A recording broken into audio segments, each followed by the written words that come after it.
Bozdum ama. Hazırız. El sallıyorum. Merhaba arkadaşlar, BYN Medya Yapım olarak bugün sizlere çok farklı bir konsept hazırladık. Konseptimizin ismi Düşünceden Öte. Dilerseniz kısaca biraz bilgilendireyim. Gördüğümüz vatandaşlarımıza psikolojiyle alakalı birkaç tane soru soracağız. Daha sonrasında bu soruların cevaplarını da uzman psikologumuz Gülsüm Hanım'a yönlendireceğiz. Herkese merhaba. BYN Medya Yapım olarak Düşünceden Öte konseptinde buluştuk. Ben klinik psikolog Gülsüm Akan. Orta Doğu Teknik Üniversitesi'nde psikoloji lisans eğitimi tamamladıktan sonra Okul Üniversitesi'nde de yüksek lisansımı bitirdim. Şu anda da Denizli'de bir terapi merkezinde danışanlarıma hizmet vermekteyim. Merhabalar, Merhaba. isimlerinizi öğrenebilir miyim? Kemal. Onur. Yaşlarınız nedir acaba? 23. 19. Çalışıyor musunuz, okuyor musunuz? Okuyoruz. Okuyorsunuz. Ben de okuyorum. Size birkaç soru sormak istiyorum, eğer izniniz varsa. Tabii ki. Size sorayım öncelikle. Sizce psikolojik sağlığımızın yerinde olduğunu nasıl anlayabiliriz? Valla bu devirde çok anlayamayabiliriz. Çünkü salgın çok, yani ortalık kötü, gezilecek yerler yok, okullar kapalı. Yani o yüzden hani öğrencilerin çok psikolojisinin yerinde olduğunu sanmıyorum. Peki şu an siz sağlıklı mısınız? Evet, yani spor yapıyorum, kitap okuyorum. Yani en azından doğayla olan yerleri gezebiliyorum. O yüzden en azından birazcık da olsa huzurluyum. İlk sorumuz psikolojik sağlığımızı iyi olduğunu nasıl anlarız? Psikolojik sağlığımızın iyi olduğunu Dünya Sağlık Örgütü şu şekilde tanımlamakta. Psikolojik sağlığı iyi olan kişiler kapasitelerini en üst düzeyde kullanırlar ve aile, okul, iş yaşamı ya da özel hayatlarında insanlarla olan iletişimlerinde yani kendilerini aktif bir şekilde ifade edebilirler, aktif bir şekilde rol alabilirler. Sence psikolojik olarak sağlıklı olduğumuzu nasıl anlayabiliriz? Benim için psikolojik olarak sağlıklı olma durumu mutlu olmak. Yani yaptığım şeylerden bir spor yapıyorsam, bir hobim varsa, okulumda veya bir yerde çalışıyorsam ve yaptığım işten zevk alıyorsam bence psikolojik olarak mutluyumdur. Önceden yapamadığı şeyleri şu anda yapabiliyorsa, kendisini daha iyi ifade edebiliyorsa, birilerinin karşısında ağlamaklı olan halden çıkıp kendisini güzel bir şekilde ifade edebildiğini hissediyorsa artık psikolojik sağlığının bir nebze de olsa iyi olduğunu söyleyebiliriz.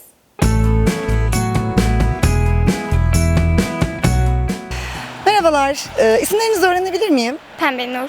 Havana. Peki psikolojik destek almak sence kötü bir şey mi yoksa faydalı ve yararlı bir durum mu? Yani yerine göre değişiyor bence.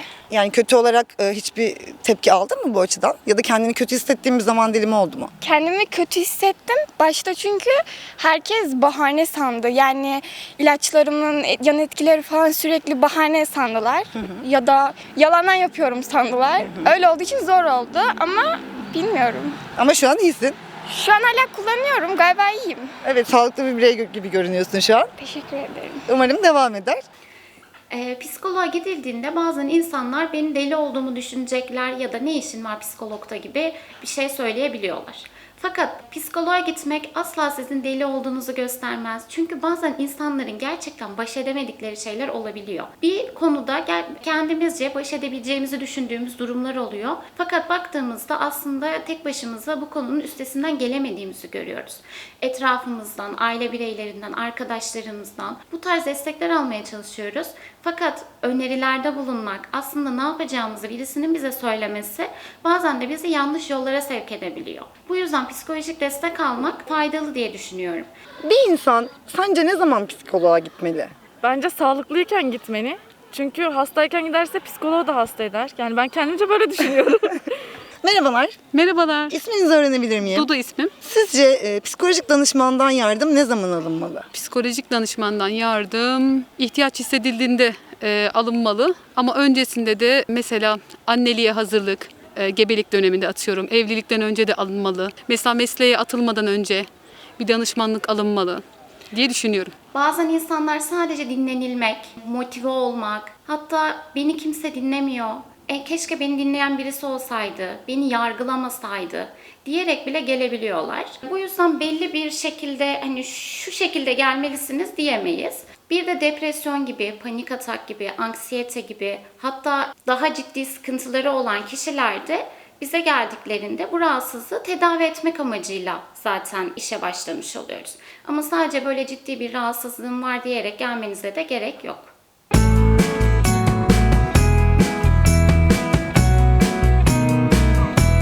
Peki size göre depresyon nedir? Yani depresyon nedir? Evde kapalı kalma, bunalım halidir. Yani hiçbir şeyden zevk almama, tat almama halidir bence. Ki ben şu an depresyonda olabilirim. Yasak var çünkü. Dışarı çıkamıyorum. Evet. Sadece ders, evde oturduğum kadarıyla birkaç Netflix dizisi, bu kadar. Başka hiçbir şey yapmıyorum. O yüzden çok mutlu olduğum söylemez ve depresyondayım. Peki bu dönemde sizce psikolojik destek alınmalı mı ya da almayı düşündünüz mü? Ben almayı düşünmedim ama yani uzun süreli olmadığı için geçince düzelmezse ondan sonra düşünebiliriz. Depresyon nedir? Depresyon ciddi bir rahatsızlıktır. Diğer adıyla klinik anlamda majör depresif bozukluk diye geçer. Bu rahatsızlıkta kişiler halsizlik, iştahsızlık, kimilerinde iştahsız olurken kimilerinde de iştah artışı çok olabilir. Kimileri uykusuz olurken kimilerinde uyku durumu çok fazla olabilir. Gün içerisinde hiçbir şey yapmak istememe, isteksizlik halleri, yataktan çıkmak istememe, bu gibi durumlar olabiliyor. Yani semptomlarında bunları görüyoruz. Ve bu durumların, bu semptomların en az 2 haftadır sürüyor olması gerekiyor. Aynı zamanda yoğun bir suçluluk duygusu, intihar eylemi, hatta kimi kişilerde intihar sadece düşünce olarak olabiliyor. Keşke ölsem gibi düşünceler olabiliyor. Kimilerinde de bu eyleme geçmiş şekilde oluyor. Ve majör depresif bozukluk ciddi bir rahatsızlıktır. Kesinlikle tedavi edilmesi gereken bir durumdur. Eğer tedavi edilmezse de ölümle sonuçlanabilecek ciddi bir rahatsızlıktır. Merhaba, Merhabalar, ismini öğrenebilir miyim? Oğulcan, Oğulcan, kaç yaşındasın? 24. 24 yaşındasın. Okuyor musun, çalışıyor musun, ne yapıyorsun? Son sınıf psikoloji öğrencisiyim. Çok güzel.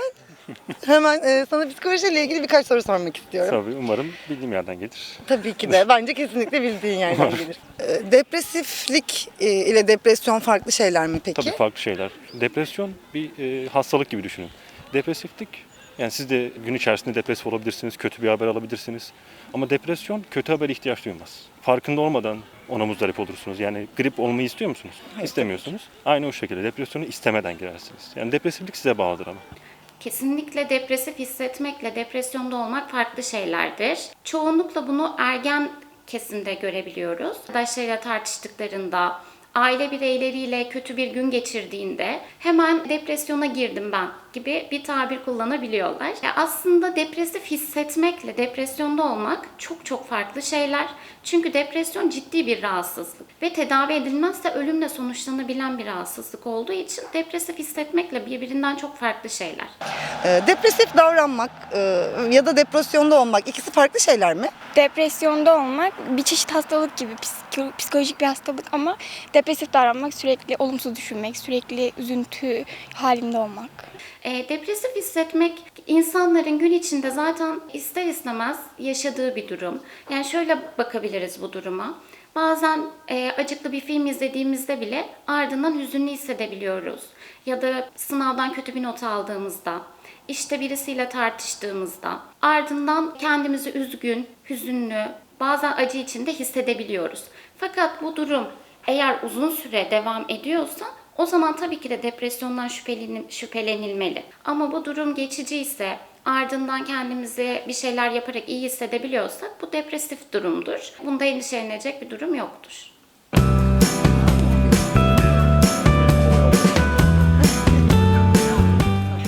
Peki çocuğunuz var mı? Dudu Var Hanım? 2 tane. 2 tane, Allah bağışlasın. Gelseler göstereceğim. Çocuklar depresyona girer mi? Girer tabii ki de. Siz hiç böyle bir dönem geçirdiniz mi? Kaygı bozukluğu yaşadım. Bu da bir depresyonun türlerindendir diye düşünüyorum. Kaygı bozukluğu, kaybetme endişesi, işte okulda kalma, servise yetişememe korkusu, işte bunun gibi belli başlı şeyler yaşadım ben de. Psikolojik destek aldınız mı? Aldım tabii ki de. Çocuklar da depresyona girer mi? Evet, çocuklar da depresyona girer. Hatta çocuktaki depresyon yetişkindekinden biraz daha farklıdır. Genellikle kişiler aynı yetişkinlerde olduğu gibi çocuklardaki depresyonun da kişilerin böyle üzgün olmasını beklerler çocuklarında ya da içe kapanmalarını. Hatta ailelerden şu tabirleri çok duyabiliyoruz. Ya bu çocuk çok içe kapandı. Odasında hep kendi halinde. Hep bize mutsuz mutsuz bakıyor. Sürekli ağlıyor. Bu tarz durumlarda depresyon diye hemen şüphelenmemeliyiz. Çünkü depresyon çocuklarda çok farklı seyrediyor. Baktığımız zaman çocuktaki depresyonda çocuklar genelde öfkeli, aksi, yetişkinlerin tam tersi bir durum içerisinde oluyorlar. Merhabalar, ismini öğrenebilir miyim? Merhabalar, ismim Hande. Hande kaç yaşındasın? 25 yaşındayım. Peki ne işle uğraşıyorsun? Çalışıyor musun yoksa okuyor musun? Çalışıyorum, diyetisyenim. Çok güzel. Bugün sana psikolojik olarak bir tane soru sormak istiyorum. Vereceğin cevap karşısında uzman psikoloğumuz bunları yanıtlayacak.